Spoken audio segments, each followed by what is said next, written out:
Hello guys, and welcome back to Prep House. My name is Pravesh, and I'm the curator of the series called Superset Sociology. And we were discussing about the social changes in medieval Europe. हमने जो हमारा जो push code है paper 1 unit 1 sociology in the discipline, then its topic 2 that is social change in medieval Europe, उसकी हम बात कर रहे हैं।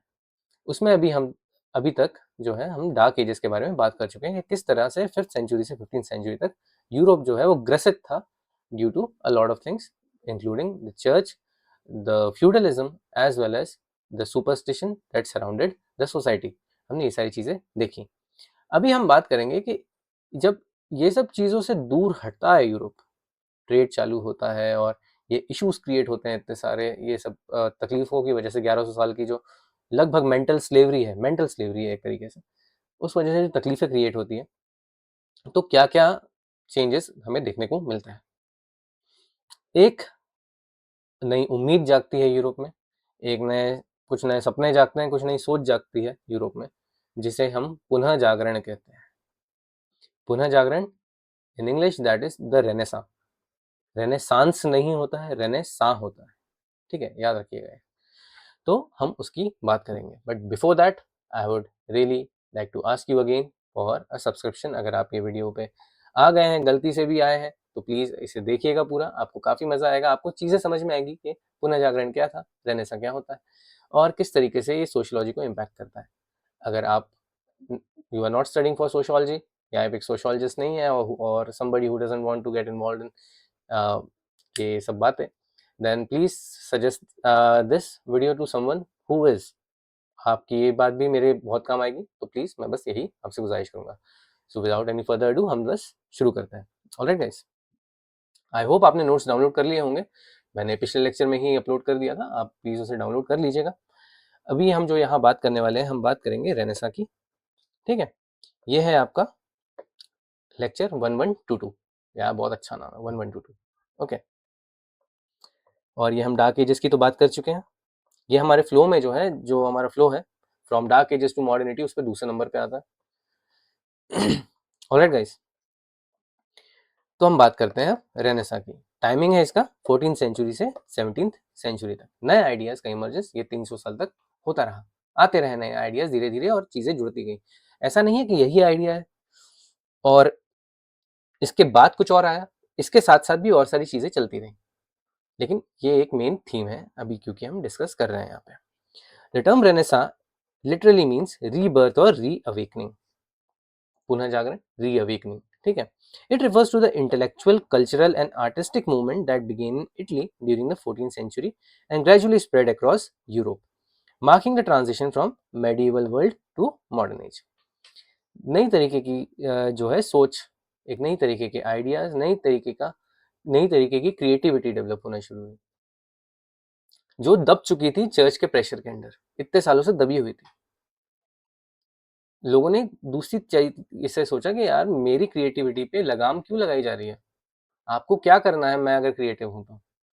और भगवान ऐसा कैसा भगवान है जो खुद, जिसने मुझे बनाया है, मुझे अगर रंग रूप दिया है और मुझे एक शरीर दिया है जिसका मैं कुछ और इस्तेमाल कर ही नहीं सकता, तो क्या मतलब है उस चीज का। ये आइडियाज डेवलप होना शुरू होते हैं। कहाँ से शुरू होते हैं? इटली से। वहीं से जहाँ पे आपका रोमन कैथोलिक चर्च था, वेटिकन में, वहीं से ये आइडियाज इमर्ज होना शुरू होते हैं धीरे धीरे। It represented the revival of classical Greek and Roman learning. हमने ये देखा था कि बहुत सारे आइडियाज इवॉल्व हुए थे क्लासिकल रोम एंड ग्रीक। अगर आप लिटरेचर के बारे में देखेंगे तो आपने देखा होगा एरिस्टोटल का, आपने देखा होगा सोक्रेटिस, प्लेटो, मार्कस ऑरेलियस। हमें इन सब चीज लोगों के जो है थॉट्स एंड फिलोसफीज ये भुलाए जा चुके थे, इनका रिवाइवल होना शुरू होता है। लोग इनके बारे में जानना शुरू करते हैं, सोच बढ़ती है, लोगों को समझ में आता है कि अच्छा ये आइडियाज थे। Before the concept of church there was democracy in Rome, जो पूरी तरह से हट गई थी। सिर्फ और सिर्फ किंगडम बचे थे अब यूरोप में। तो वो चेंज आता है कि भैया लोगों का अधिकार कहाँ गया अपने नेता को चुनने का, वो सारी चीजें कहाँ गई। तो ये आइडियाज भी इमर्ज होना शुरू होते हैं। इनकरेज साइंटिफिक इंक्वायरी, कि भाई भगवान ने अगर कुछ ये है धरती बनाई है, तो इसमें कुछ अलग अलग चीजें भी तो होंगी, कुछ अलग प्रोडक्ट्स होंगे, किसी किसी कुछ बनाया जा सकता है, किसी भी चीज का साइंस कुछ होगा। कि भैया न्यूटन का भी हमें इधर ही देखेंगे 16th सेंचुरी में, जो हम साइंटिफिक रिवॉल्यूशन पढ़ेंगे कि भैया प्रिंटिंग प्रेस आई, कि किताब जो है, जो वो लोग बोलते हैं भगवान ने लिखी है, Bible that came from the God, it can be printed in a room using paper and some technology. तो इस तरीके का आइडिया इवॉल्व होना चालू हुआ। प्लैनेट्स के बारे में जानना शुरू किया हमने कि धरती गोल है कि चपटी है। कोई कैसे बोल सकता है कि धरती चपटी है, जब गैलीलियो ने वहां जाके जुपिटर को देख लिया और जुपिटर गोल है, उसके 4 चंद्रमा देख लिए जो गोल है टेलीस्कोप बना के, तो धरती चपटी क्यों है? और जुपिटर आज मुझे यहाँ दिख रहा है, कल वहां दिख रहा है। अब ये धरती का चक्कर कैसे लगाएगा जब और कुछ टाइम के बाद दिखना बंद हो जाएगा, 4 साल के बाद? वो क्यों? क्योंकि वो सूर्य के पीछे चला गया। तो ये तो हो नहीं सकता कि सूरज धरती का चक्कर लगा रहा हो। जरूर ये होगा कि धरती सूरज का चक्कर लगा रही हो, इसलिए अभी मुझे दिखाई दे रहा है जुपिटर, कुछ समय के बाद दिखाई देना बंद हो जाएगा। इस तरीके के आइडियाज और सोच जो है पनपना शुरू होती है यहाँ से। And challenge the unquestion authority of the church. Renaissance shifted European thought from faith based explanation to reason based inquiry. ऐसा नहीं होता हम बाबा जी के पास जाते हैं तो भगवान तुमसे नाराज है, ठीक है, इसलिए ऐसा हो रहा है। आप किसी फकीर के पास जाइए या किसी आप बाबा के पास जाइए, यही बात करते हैं। उनके सबसे बड़ा तकलीफ यही है कि क्या तुम भगवान में मानते हो? अरे नहीं मानते तो क्या हुआ भाई? और अगर मानते भी हैं तो क्या हो गया?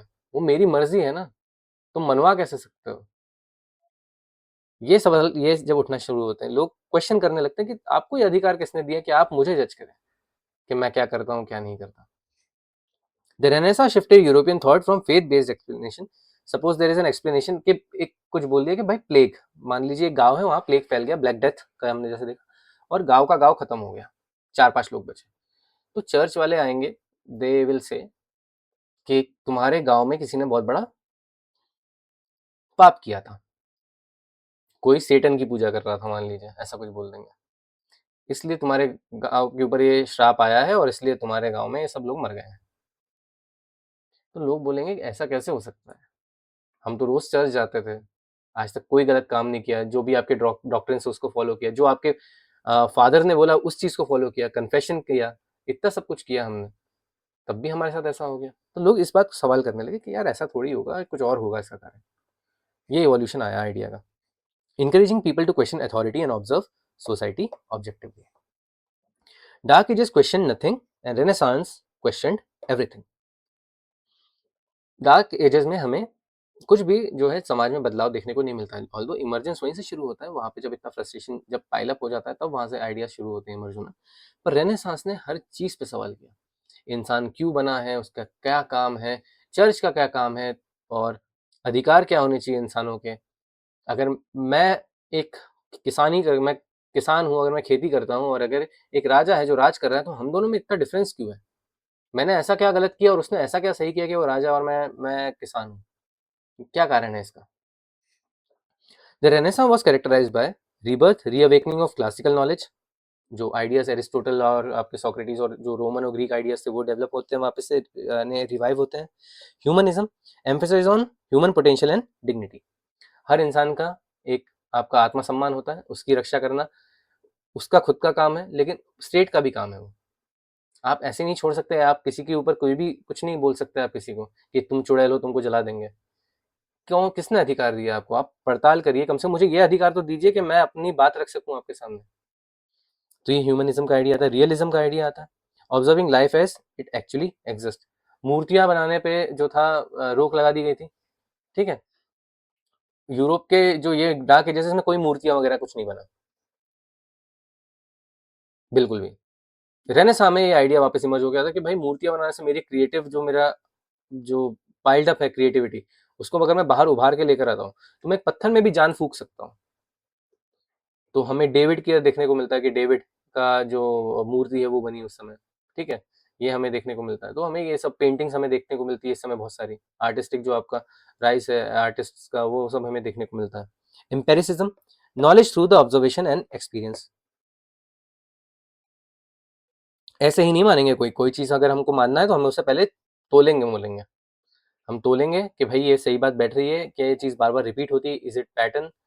और अगर वो पैटर्न है और अगर वो मैं ऑब्जर्व करता हूँ और एक्सपेरिमेंटेशन करता हूँ उस चीज़ के साथ और मैं एक्सेप्ट करता हूँ कि हाँ, कि अगर मैंने मान लीजिए ऐसे बोला कि मैं 10 दिन मैं 10 संडेज को मैं चर्च जाऊंगा, लेकिन मुझे बच्चा हो जाना चाहिए उसके बाद, सपोज। तो एक एक्सपेरिमेंट हो गया ना एक तरीके का। अब 10 दिन उसको जाके देखना है, अगर उसके बाद होता है या नहीं होता, और अगर नहीं होता है तो उसने बोला कि ये फॉल्स है, तो ऐसा कुछ नहीं होता, लेकिन भगवान मेरी नहीं सुन रहा है, कहने का मतलब यही हुआ। तो they started accepting this fact कि भाई अगर कुछ होगा तो सुनेगा, अगर कुछ है ही नहीं तो क्या सुनेगा। तो ये वाले आइडियाज इमर्ज होने शुरू होते हैं एम्पेरिसिज्म के। Raise existential questions providing fertile grounds for sociological thoughts. हम क्यों आए हैं समाज में, क्या ये समाज का काम क्या है, क्या ये हम सिर्फ काम करने के लिए है, इस तरह के एग्जिस्टेंशियल क्वेश्चंस इमर्ज होना शुरू होते हैं, जिससे सोशियोलॉजिकल थॉट एक तरीके का डेवलप होता है। आदमी पर्सपेक्टिव लगाने लगता है कि मैं ऐसा क्यों हूँ, वो ऐसे क्यों है, वगैरह वगैरह। तो रेनेसांस शिफ्टेड द फोकस किस तरीके से कि मेडिवल यूरोप और रेनेसां यूरोप में क्या डिफरेंस था। यहाँ पे फेथ से काम होता था, यहाँ पे रीजन चालू हो गया था। यहाँ स्कोलास्टिसिज्म या किताबों के ऊपर बैठे हुए थे सब लोग, किताब में जो लिखा है वो होना चाहिए। यहाँ साइंटिफिक इंक्वायरी आ गई थी रेनेसां पीरियड में। यहाँ रिलीजन की बात हो रही है, सारा फोकस जो है सेंटर रिलीजन है। यहाँ पे ह्यूमन है, एक इंसान की जो अधिकार है, उसका जो सच्चाई है इंसान की, उसके ऊपर बात हो रही है। यहाँ पे फेथ जो है थोड़ा धीरे धीरे पीछे चला गया रिलीजन आपका। डिवाइन अथॉरिटी की बात हो रही है, राजा को अधिकार है राज करने का, भगवान ने दिया है। यहाँ पे रेनेसां में ह्यूमन एजेंसी की बात हो रही है। अगर मैं अपनी पूरी शक्ति से अच्छे काम करता चलूँ और मैं अपने राज्य और साम्राज्य के लिए अच्छा काम करूँ, तो मुझे अधिकार मिलना चाहिए कि मैं भी राजा बन सकूँ। ब्लाइंड एक्सेप्टेंस था यहाँ पे मेडिवल यूरोप में, जो आपके को आके बिशप्स ने, और क्योंकि अनएजुकेटेड है सब लोग इलिटरेट थे, किसी को पता नहीं था किताब में क्या लिखा है। तो फादर ने आके जो बता दिया, जब बिशप ने आके बता दिया, वो मान लिया और एक्सेप्ट कर लिया उस चीज़ को। यहाँ पे क्रिटिकल थिंकिंग इवॉल्व होती है, जब आइडियाज एक्सचेंज होते हैं because of trade and travel, और चीज़ें समझ में आती है लोगों को। ह्यूमनिज्म की बात हो रही है, तो इवोल्यूशन होता है क्रिटिकल थिंकिंग का। लोग आदमी अपनी शक्ति से परे सोच सकता है, आदमी भविष्य के बारे में सोच सकता है, आदमी ये सोच सकता है कि पहले क्या हुआ होगा पास्ट में, जो मैं इस सिचुएशन में हूँ आज फंसा हुआ। ये सारी चीज़ें क्रिटिकल थिंकिंग इवॉल्व करती है। यहाँ पे एग्जाम्पल देखेंगे, जैसे अब रेनेसां में यहाँ पे बड़े बड़े इंटेलेक्चुअल्स खड़े हैं, ठीक है, जैसे अब ये मूर्तियाँ बनना शुरू हो गई है, ठीक है। यहाँ पे लोग सोच रहे हैं, कुछ लोग लिख रहे हैं, यहाँ पे कोई डिस्कशन हो रहा है इंपॉर्टेंट, आपस में बात कर रहे हैं लोग। बात करने का मतलब ही तात्पर्य यही है ना कि मैं आइडियाज एक्सचेंज कर रहा हूँ, कम्युनिकेट कर रहा हूँ, मैं जो मैं क्या सोचता हूँ, तुम क्या सोचते हो मुझे बताओ, लेकिन in a safe space. Not like कि मैंने कुछ बोल दिया तो मुझे जिंदा जला दिया, वो नहीं होना चाहिए। इतना तो अधिकार दो कि भाई हम बात तो कर सके आपस में एक दूसरे से। This intellectual transformation encouraged people to question long held beliefs, laying the foundation of scientific thinking and eventually the emergence of sociology। धीरे धीरे इमर्ज होना शुरू होता है सोशियोलॉजी का आइडिया यहाँ से, ठीक है। आइडियाज क्या थे रेनेसां के major? Humanism. Humans became the center of intellectual inquiry rather than religious doctrine. People began believing that human beings could shape their own destiny and through reason and education. पहले जो है प्री डेस्टिनेशन का फंडा चलता था कि जो है लिखा हुआ है, मुझे कुछ किया होगा मैंने, जो मुझे ये जीवन मिला, मुझे अब जीना पड़ेगा, जैसे भी कैसे भी दुनिया में हम आए तो जीना ही पड़ेगा, जिंदगी अगर जहर है तो पीना ही पड़ेगा। तो वो वाली बात थी उस समय। उस समय ये नहीं था कि अगर मैं पढ़ लिख लूँ या मैं अगर चीज़ें समझूँ या अगर मैं कोई नई स्किल सीखूँ तो हो सकता है मेरी लाइफ में कुछ इंप्रूवमेंट आए, ये सारी चीज़ें नहीं थी। हम खेती करने के लिए पैदा हुए, हम खेती करेंगे, ये आइडियाज थे। तो ह्यूमनिज्म अब नया एक चीज़ आ जाती है कि भाई आप हर चीज़ करने में सक्षम है, आप जो अपने मन में ठान लें, आप जो अपने बारे में सोच लें, आप वो चीज़ कर सकते हैं। तो ये आइडिया डेवलप होता है, और आपको ये अधिकार होना चाहिए कि आप जो चीज़ चाहते हैं वो कर सकें, कोई आपके ऊपर दबाव ना बनाए। ओके। तो रियलिज्म का आइडिया डेवलप होता है, इसमें कहा जाता है कि भैया reality was studied as it existed rather than through religious imagination। हमें ये देखना है कि अभी क्या घट रहा है दुनिया में, समाज में। हमें ये नहीं देखना कि एक ईडन गार्डन था, वहाँ पे भगवान ने एक आदम और एक हव्वा बनाए, ठीक है, और वहाँ से फिर ह्यूमैनिटी का जो है आगमन शुरू होता है। किताब में ये लिखा हुआ है कि पहले धरती आई, उसके 4 दिन के बाद सूरज बनाया गया, तो तब तक लाइट ही नहीं थी, तो लिखा कैसे आदमी ने? ये भी बात किसी ने सोची या नहीं सोची? तो ये चीज़ें डेवलप होना चालू होती है जब हमें ये रियलाइज होता है कि यार जो प्रत्यक्ष रूप से हमारे सामने प्रेजेंट है, हम उसे ही ग्रास्प नहीं कर पा रहे हैं, और हम ये लगे हुए हैं कि उनने ये बोला था, उनने ये किया था, जीसस ने ये किया होगा, और Jesus was a white man. तो ये इमर्ज कैसे होते हैं आइडियाज? तो ये चीज़ों के बारे में लोग क्वेश्चन करने लगे। Artist, scientist, philosophers focused on observation and accuracy. Artist ने भी कैसे फोकस किया कि भाई अब पेंटिंग्स में इंसानों को बनाने लग गए ज़्यादातर। जैसे डेविड की मैंने कहा बताया आपको मूर्ति बनी। भगवानों की तरफ छोड़ के मैन्युस्क्रिप्ट्स लिखने की बजाय लोग अब बायोग्राफीज लिखने लगे, लोग अपने बारे में लिखने लगे, लोग कहानियां लिखने लगे सेंटर्ड अराउंड अ पर्सन या दो लोग या ऐसी कहानियां, रोमियो जूलियट वगैरह टाइप। शेक्सपियर का भी इवोल्यूशन हमें देखने को मिलता है इसी समय पे 15th सेंचुरी में। इस तरीके से हमें डेवलपमेंट आगे देखने को मिलता है। रियलिज्म के ऊपर बेस्ड है, ये जो हो रहा है, जो मैं सोच सकता हूँ वो चल रहा है, वो नहीं है जो हो चुका है उसके ऊपर बात नहीं हो रही है। Empiricism, knowledge should come from observation and experience, not merely from scriptures or authority. जो आदमी ने सीखा है अपने जीवन में कि किस बारे में किससे क्या किया जा सकता है, खेती करने का तरीका ये भी हो सकता है, लड़ाई लड़ने का तरीका ये भी हो सकता है, कोई नया आइडिया, कोई नया ऑब्जेक्टिव जिससे कुछ बदलाव आ सकता है समाज में, एम्पेरिसिज्म जिसे हम देख सकते हैं, समझ सकते हैं, उसके ऊपर फोकस किया जाए, ना कि किसी ने बोल दिया तो उसके ऊपर कि पोप ने आके ये बोला कि ऐसा ऐसा है तो ऐसा है, या किसी ने ये किताब में ये लिखा है तो यही होगा। ये बात नहीं, जो हो रहा है वो देखिए आप। This letter became the foundation of scientific research. Individualism, greater emphasis was placed on individual talent, creativity and freedom of thought rather than जो झुंड वाला सिस्टम है उसको हटा के अब जो है आइडिया कि आप पर्टिकुलरली क्या सोचते हो, किस तरीके से सोचते हो, टैलेंट के बारे में बात करिए कि आपके अंदर क्या हुनर है, उसको उजागर करने की कोशिश करते हैं। तो इंडिविजुअलिज्म की बात होने लगी। कुछ मेजर पर्सनालिटीज हैं इस समय की, रेनेसा के टाइम की, उनकी बात करते हैं थोड़ी। तो फ्रांचेस्को पेटार्क, फ्रांचेस्को पेटार्क है आपके लेटेस्ट टू क्लासिकल ऑथर, इनका वर्क है। फादर ऑफ ह्यूमनिज्म कहा जाता है फ्रांचेस्को पेटार्क को। Revived interest in classical learning, classical learning that was the Socrates, Plato and Aristotle, इन लोगों की जो किताबें वगैरह हैं, इसका आइडिया और इसका जो स्टडी है वो शुरू होती है यहाँ से। Humanism challenge medieval orthodoxy and encourage independent thinking. इसके बाद आते हैं आपके दांते एलिगेरी, डिवाइन कॉमेडी लिखी है इन्होंने, बहुत ही इंपॉर्टेंट आपके एक आपके राइटर है दांते। अगर आपने पता नहीं सीरियल देखा या नहीं, एक एनीमे आता है डेविल मे क्राई, तो उसमें भी एक कैरेक्टर है दांते, उसका भी आइडिया कुछ इसी तरीके से डेवलप होता है। Bridge the medieval and Renaissance world through human centred literature, ये इन्होंने ये जो किताब लिखी डिवाइन कॉमेडी, इसमें बात करते हैं कि इंसान के साथ क्या घटना घट सकती है और किस तरीके से हमारा रिलेशन है फेथ के साथ और चर्च के साथ, भगवान के साथ। Highlighted human experience alongside religion. Leonardo da Vinci, Mona Lisa बनाई इन्होंने, द लास्ट सपर बनाई, दो पेंटिंग से बहुत ही फेमस पेंटिंग है इनकी। He was a polymath who combined art, science and anatomy, human anatomy के बारे में बात करते हैं ये। उसके बाद ये जो है टेक्नोलॉजी के बारे में बात करते हैं। Symbols of curiosity, he is a symbol of curiosity, rationality and observation.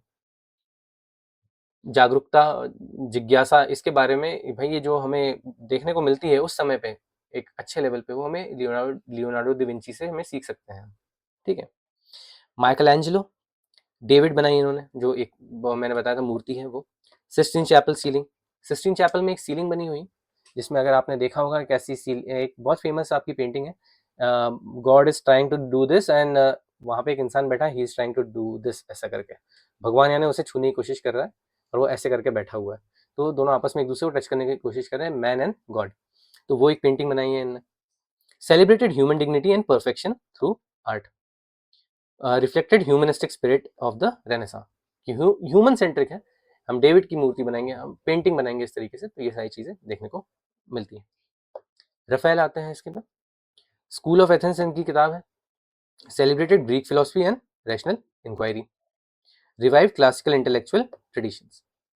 ये जो है नया रिवाइवल हमें देखने को मिलता है, जो इंटेलेक्चुअल जो आपके आइडियाज हैं, कॉन्सेप्ट्स हैं, जो पुराने टाइम पे आपके डेमोक्रेसी के टाइम पे रोम में जो थी उसमें जब डेवलप हुए थे, उसका रिवाइवल हमें यहाँ देखने को मिलता है, हमें रफेल की आइडियाज में। निकोलो माकियावेली, द प्रिंस लिखी है इन्होंने, बहुत ही फेमस किताब है, मेरे पास भी यहाँ रखी हुई है, बहुत ही फेमस किताब है। Separated politics from religion, promoted realistic political analysis, influence latest scientific study of political institution. Politics को किस तरीके से हम चेंज ला सकते हैं, एक राजा के कर्तव्य क्या होने चाहिए उसकी प्रजा की तरफ, और राजा को अथॉरिटी किस तरह मेंटेन करनी चाहिए, ना कि चर्च अपनी अथॉरिटी राजा से मनवा सके, राजा को अपनी अथॉरिटी किस तरह इंपोज करनी चाहिए एक नई प्रजा के ऊपर, वो बताते हैं निकोलो माकियावेली। ठीक है। डेसिडेरियस एरास्मस, बहुत ही फेमस नाम है, एरास्मस यूनिवर्सिटी है, बहुत फेमस, उन्हीं के नाम पे है, Desiderius Erasmus. In praise of folly लिखी है इन्होंने, criticise corruption with the church, promoted education and reform. Education reform के ऊपर बात करी, इसलिए इनके नाम पे यूनिवर्सिटी खोली गई। Encourage critical examination of institutions. जो भी चर्च है जैसे आपका या किंगशिप है, तो इसके बारे में भाई सवाल जवाब करिए, इसकी उन्होंने बोला कि भाई ये अधिकार होना चाहिए हर इंसान का। Jonas Gutenberg, very very important name, ठीक है, प्रिंटिंग प्रेस का आविष्कार किया था इन्होंने। Revolutionise dissemination of knowledge and across Europe. Printing press छपी तो भाई जिन लोगों को पता भी नहीं था कि किताब में क्या लिखा है, उनके पास भी वो किताब पहुंची, चर्च से दूर हो गए, उन्होंने पढ़ा उसको कि क्या ये जो इंटरप्रेट कर रहे हैं, जो फादर जो इंटरप्रेट कर रहा है, क्या वो इंटरप्रिटेशन सही है। लोगों ने भी खुद अपने मन से सोचने की कोशिश की, जब आप पढ़ेंगे तभी आप समझेंगे। Spread Renaissance, reformation and enlightenment ideas rapidly. उस समय क्या होता था, फोन और टेलीकम्युनिकेशन तो इतना था नहीं, तो पैम्पलेट छपवाते थे लोग कि यहाँ पे मीटिंग है, यहाँ पे मिलना है, यहाँ पे बात होगी इस बारे में, यहाँ बात होगी उस बारे में, ये पैम्पलेट छप के बंटते थे। उसका काम भी प्रिंटिंग प्रेस ने आसान किया, ठीक है। अब हम जो कुछ जो थिंकर्स है, ये तो हमने पर्सनैलिटीज देख ली इस समय की रेनेसा पीरियड की। अब हम कुछ थिंकर्स के बारे में देखेंगे कि वो क्या कहते हैं इस समय के बारे में। तो कॉम्ट क्या कहते हैं, course of positive philosophy, scientific spirit of the Renaissance ultimately influenced positivism. जो इंक्वायरी करने की है, जो आपका सोच थी उस समय की, उसी ने पॉजिटिविज्म वो है शुरू किया। पॉजिटिविज्म मैं आपको बता चुका हूँ, positivism is the art of studying a science, art of studying something scientifically. हम एक्सपेरिमेंट करते हैं, हम हाइपोथेसिस बनाते हैं, ये होता है पॉजिटिविज्म। पॉजिटिविज्म थ्योरी बनाते हैं, उस तरीके से जब चलता है तो उसे पॉजिटिविज्म कहा जाता है। Robert Nisbet the sociological tradition में क्या कहते हैं, renaissance was one of the major intellectual forces behind sociology, ठीक है। Johan Heilbron, the rise of social theory लिखी इन्होंने। Sociology emerge from the broader intellectual transformation of Europe. Broader intellectual transformation क्या था यूरोप का, रेनेसा, उसके बारे में ही बात करते हैं। लेकिन हमें ये वर्ड ब्रॉडर इंटेलेक्चुअल ट्रांसफॉर्मेशन लिखना जरूरी होगा जब हम इन्हें कोट करेंगे। अब आप समझे कि जब आप किसी ऑथर को कोट करते हैं तो आपको ये ऐसे वर्ड्स पकड़ने हैं, अगर आपने वो वर्ड्स पकड़ लिए तो आपको याद हो गई theory.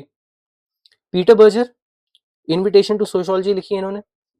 encourage questioning of taken for granted social reality, a spirit rooted in the Renaissance inquiry. taken for granted social inquiry, यानी जो जो हमें सामने दिख रहा है, लोग उसे भूल के ये लगे हुए हैं कि यार वो किताब में तो ये लिखा हुआ है, मेरी बाइबल में ये लिखा हुआ है, या मेरी कुरान में ये लिखा हुआ है, लोग इसी में लगे हुए हैं। अरे सामने क्या हो रहा है ये देखो ना, पहले ये देखो कि सामने क्या हो रहा है, फिर वहां पे जाना किताब में रेफरेंस लेना उसका, पहले सामने तो देखो क्या गलत हो रहा है तुम्हारे सामने आंखों के। तो लोग इसको छोड़ के वहां चले गए, और यही जो बात है ये रेनेसा की इंक्वायरी के खिलाफ है।